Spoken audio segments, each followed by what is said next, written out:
How to reset TD Bank password. So first of all, launch any web browser on your mobile device. I'm going to launch Google Chrome. Then let's go to the search bar and go to the official website of TD Bank, that is td.com.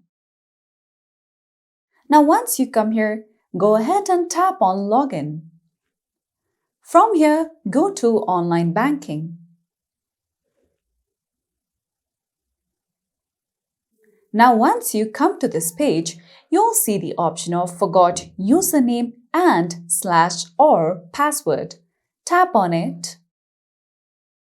Now over here, select the option of Password.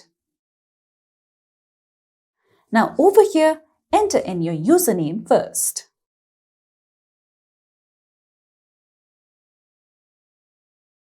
After this, you would have to enter last 4 digits of your Social Security number, individual taxpayer ID or employer ID number. Now after you tap on Continue, you might also get a verification code, so make sure that you check that. So follow these easy steps in order to reset TD Bank password. And that's it for today's video. At last, don't forget to subscribe to our YouTube channel.